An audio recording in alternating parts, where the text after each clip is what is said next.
O Salmo 2 é um salmo real e messiânico, que descreve a relação entre Deus e os reis e governantes da terra, bem como a vinda do Messias.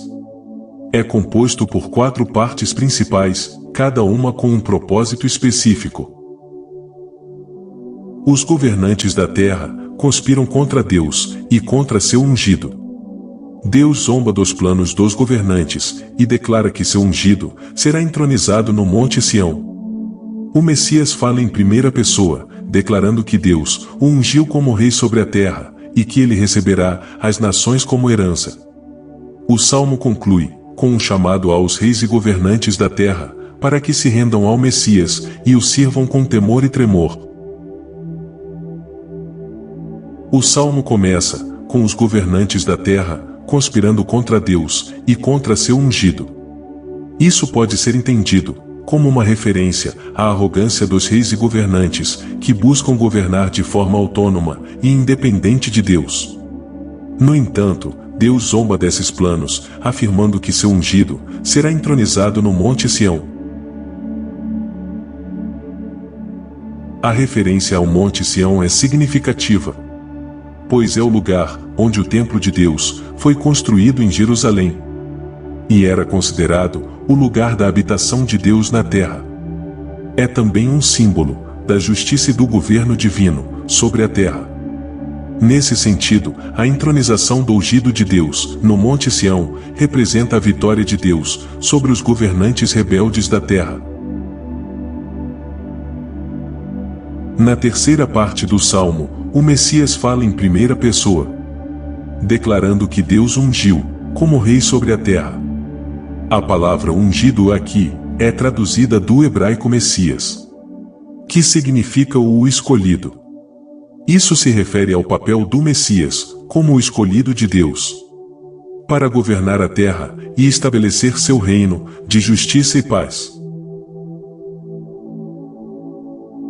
O Salmo conclui com um chamado aos reis e governantes da terra para que se rendam ao Messias e o sirvam com temor e tremor.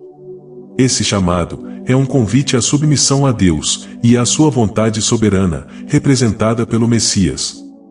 Aqueles que se submetem ao Messias receberão a bênção da paz e da justiça, enquanto aqueles que resistem enfrentarão a ira de Deus. Em resumo, o Salmo 2 é uma expressão da soberania de Deus sobre a terra, e uma antecipação da vinda do Messias para governar e estabelecer a justiça de Deus.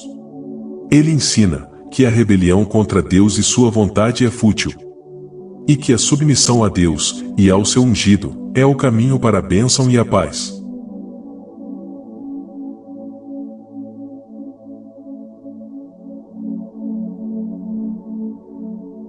Salmo 2. Por que se amotinam as nações, e os povos tramam em vão? Os reis da terra tomam posição, e os governantes conspiram unidos contra o Senhor e contra o seu ungido. E dizem: façamos em pedaços as suas correntes. Lancemos de nós as suas algemas. Do seu trono nos céus, o Senhor põe-se a rir e caçoa deles. Em sua ira os repreende, e em seu furor os aterroriza, dizendo: eu mesmo estabeleci o meu rei em Sião, no meu santo monte. Proclamarei o decreto do Senhor. Ele me disse: tu és meu filho, eu hoje te gerei. Pede-me, e te darei as nações como herança, e os confins da terra como tua propriedade. Tu as quebrarás com vara de ferro, e as despedaçarás como a um vaso de barro. Por isso, ó reis, sejam prudentes. Aceitem a advertência, autoridades da terra. Adorem o Senhor com temor. Exultem com tremor. Beijem o Filho, para que ele não se ire, e vocês não sejam destruídos de repente, pois num instante acende-se a sua ira. Como são felizes todos os que nele se refugiam!